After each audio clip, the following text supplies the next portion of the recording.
everyone. Been using this bike here quite frequently in recent times, and today I'm hoping it's going to help me explain something that crops up quite frequently actually, and it's sort of, people describe the symptoms and it can be quite difficult to actually sort of explain what I think is wrong, but this is actually quite an important one to sort of deal with if you find it happens on your machine. And it's not sort of just solely related to Triumph Tiger Cubs. There's a great number of older British bikes that can actually sort of experience and run into this issue, and if you think a machine has got it, it really does need dealing with because it could actually be dangerous. So I'll try and explain what I'm on about. Obviously this is Tiger Cub, and this is the basically the kickstart mechanism or part of it, and obviously minus the spring and a few other bits. But what you got is obviously when you press the Kickstarter, the kickstart shaft obviously rotates, and it rotates the gear inside the gearbox via this pole, which engages in a set of teeth cut internally into the gear next to it. And there's a lot of machines that use this setup, and it's good and it works and it's usually reliable. You see actually that the end of the lace shaft that I've got here has got hot at some time. That's another thing that you don't want to see. But anyway, let's stick with what I'm talking about. But basically, when you press the Kickstarter, this spring-loaded pole comes out of its folded away parked position. It comes out and engages with the teeth you see inside this gear, spins this gear, which in turn spins others, and through that train of gears spins the engine, and hopefully you'll get a start out of it. When the engine started and the kickstart shaft springs back, the pole folds neatly out the way so it's not touching the teeth on the inside of this gear anymore. It's all folded out of harm's way usually, but occasionally for whatever reason you might get a bit of wear on the back of the pole, as there actually is a bit on that one, whether the camera will pick it up. Sometimes the little clevis that's put there to fold it out the way comes loose, or perhaps gets worn, or worst case scenario, perhaps the screw in this case has got a screw that fastens it, perhaps has been undone or come loose even and let it wobble around and not do its job properly. But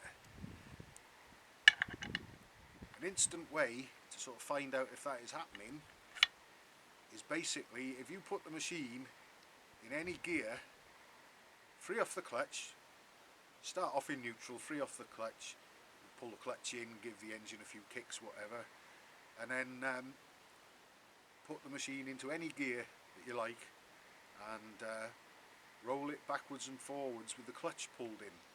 And if it'll roll backwards freely and indefinitely while it's in gear, fine.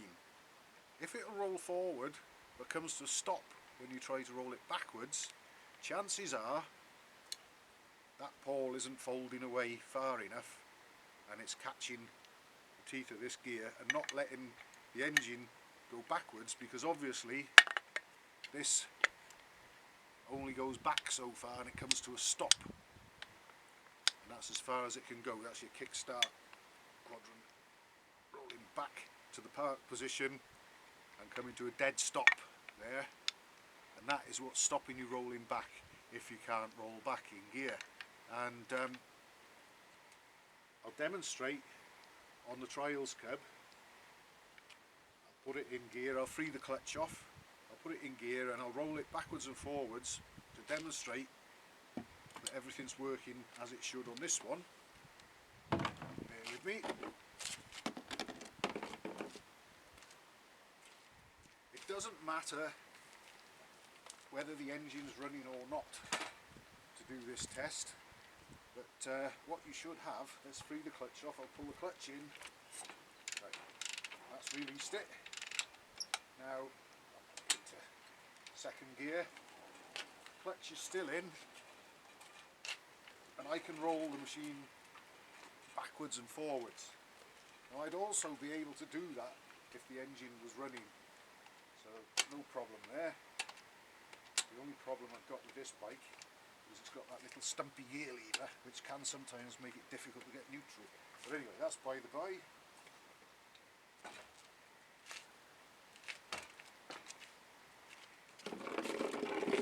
If for whatever reason that bike wouldn't have rolled back, that would tell me that there was a kickstart pole problem. And actually I can sort of demonstrate it better. I'll get back on it, and I've got another idea to sort of demonstrate this.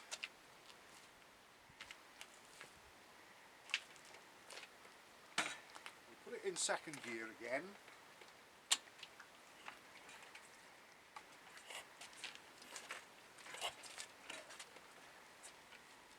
There we are, we're rolling again, backwards and forwards. Right, now if I press the Kickstarter, obviously the bike goes forwards.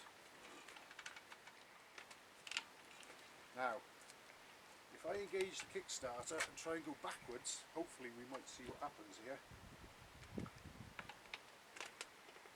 You can see it's on the point of releasing where the little pole folds away. And that's the clicks.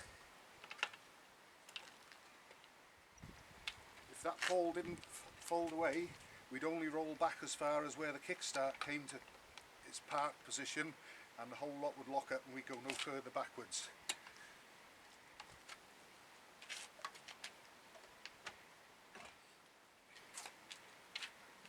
Now the point of all this is that very likely you won't get much in the way of any mechanical drama if your bike happens to be doing that. But what you might find is when you're riding up to a junction, say off a minor road, and you want to join a main road, supposing you're going to pull out and make your left, right turn, whatever you want to do there, and all of a sudden something comes along faster than you were expecting it to, or perhaps you didn't see it and there's something there and you want to quickly pull the clutch in and get back out the way, you'll find you can't go backwards. You're stuck in gear, bike locked up, it'll only either stay where it is or go forwards. And I actually worked on a Royal Enfield 250 for someone who really ought to have known better, and he actually thought that Royal Enfield had come out with a clever sort of launching mechanism for starting off on hills where the bike wouldn't roll backwards, and it was actually that his kickstart pole needed dealing with, and it was rather dangerous to ride it like that. And another thing is, it's usually evident by when you've got the engine running, if you press the kickstart, you'll hear the kickstart mechanism ratcheting, like a buzzing, whirring sound.